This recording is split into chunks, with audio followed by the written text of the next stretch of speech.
What's up, guys? As always, I'm Mackenzie Mitchell, and this is Alicia Taylor, and welcome to a very special at-home edition of What's Next.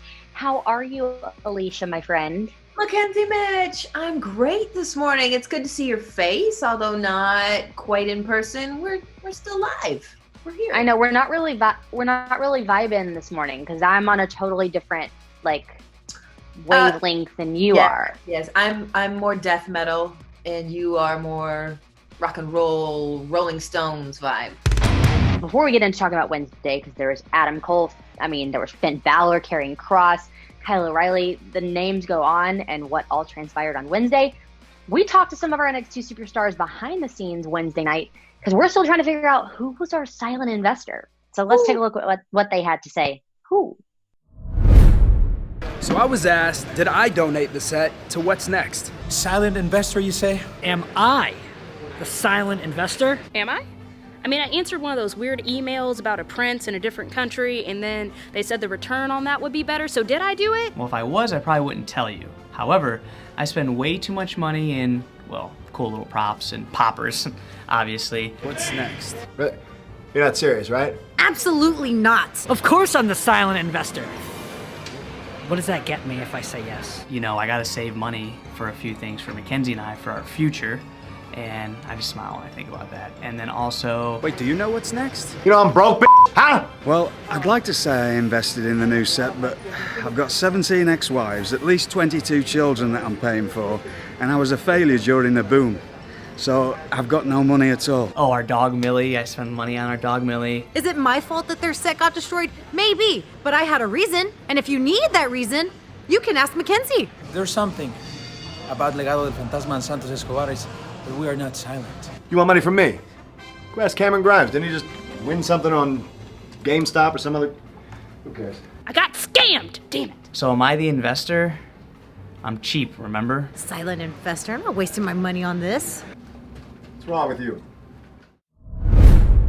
Wow, Cameron Grimes. LA Knight mentioned that Cameron Grimes could be our silent investor. Why didn't we think of that? He's been talking about money for the past The music video? The music video with Josiah. I'm surprised Josiah didn't tell us it could have possibly been Cameron Grimes. How about this? We should eventually, if it's not next week, down the road, get Cameron Grimes on the show to clear things up. Yeah, Josiah, can you hear me? We can't see you today, but let's get on Cameron Grimes. Let's bring him on to What's Next if possible. He could be the silent investor. But look, Sure could be. we talk about LA Knight. LA Knight had a huge debut on Wednesday night. Strong, impressive debut, straight to the action against August Gray. But you know what my favorite part of that match was, Mackenzie Mitchell? I know what you're going to say here, and it was probably my favorite as well. It didn't even actually happen in the match. It was our good friend and fellow What's Nexter. What's Nexter? Yes. Bronson Reed coming out with that blue leather jacket. Didn't he look great? I thought he looked great. He may have, shredded the jacket up. I think there was an arm left and the back left and another arm left. It was thick man in a little coat. I like to cut in a little coat. You know how I changed that up just a little bit? So, we all know the tune to that originally, but how fitting. Again, a pun on the jacket wasn't fitting, but truly appropriate that Bronson Reed came out and surely made his presence felt there. We talked about Adam and Kyle just briefly in the beginning of this. I was running around all night. I tried to get a word. These two, you've seen them since their very beginning in NXT. You've announced so many of their matches. How crazy is this to see this transpire into this of hating each other as much? It's insane that this situation has grown to be so intense. On Wednesday night, Cole said that Kyle O'Reilly has made the biggest mistake of his life, ultimately signing his death warrant. And this is more than personal. We talked about, their brothers, Undisputed Era's brothers. Cole blames Kyle for his losing the NXT title. And Kyle constantly in the shadows of Adam Cole, continually having to prove himself as an equal competitor here. The UE has imploded. This is crazy. Well, you have to think, like, what are Roderick Strong, what are Bobby Fish thinking about all of this? I mean, they're all a brotherhood. They all know so much about each other. They know where each other live, what they eat, their sleep schedule. They know where they train. They know everything about each other. So for all of it to come to this, it's like family separating. And I've said it before, I'll say it again. It's so sad. Like, it really saddens me to see all of this happening. I just hope that on Wednesday we can actually have a solution, that something can be resolved, and at the end of the day we'll go, okay, it's either like they can make amends or they're not going to make amends, and this is going a whole different direction. They are no longer friends. I mean, sheesh. But we have to also talk about Io Shirai, Raquel Gonzalez. You saw me do an interview with Raquel and Dakota after they got the contract. I mean, Raquel says she didn't know if she's going to sign it, but I mean, she has to sign it, right? Like, she knows she wants the NXT Women's Championship. That almost feels like a given. Raquel is going to sign it. I mean, this is no nonsense. And Io Shirai, definitely a fighting champion. Io has never backed down from a challenge. You know, Io doesn't see any of the women in NXT as a threat to her or her championship. But we've seen Raquel build into having this dominance over the locker room. And we've witnessed firsthand just how dangerous Raquel is. Oh, but you speak about dominance. Yeah, Raquel's absolutely dominant. She takes the entire locker room to a whole nother level, a whole nother height. But when you speak of dominance, let's talk about Zoe Stark. She's done more than impress us all here at her start in NXT. 100%. She's came in, she's made it known that, like, she's here to take care of business.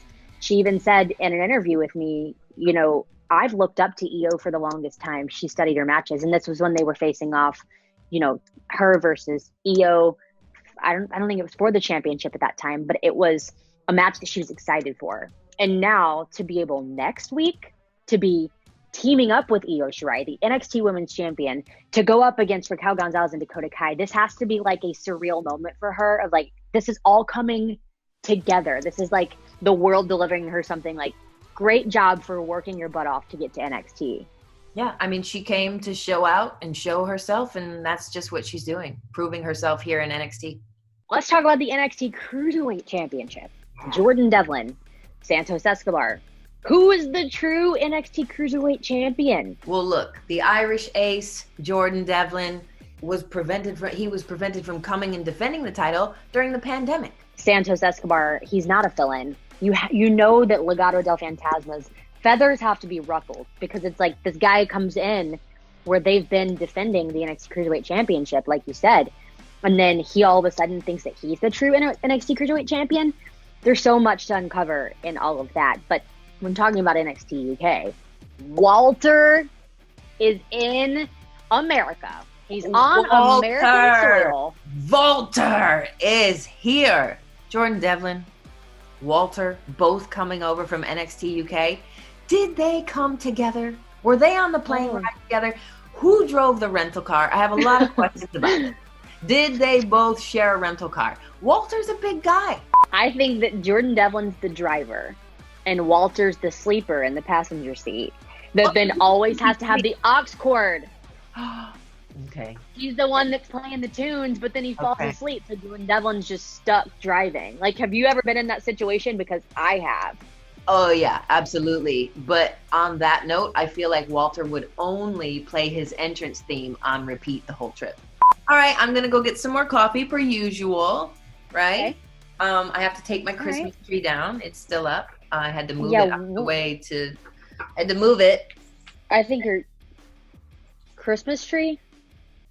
I had to move it out of the way to do this today. Yeah. It is March. Why do we still have our Christmas tree up? That's a little crazy. Like, you're wild. Tune in to NXT Action every Wednesday night. And of course, hang out with us on What's Next every Friday morning on all WWE social media platforms. Mackenzie Mitch! What's next, Alicia?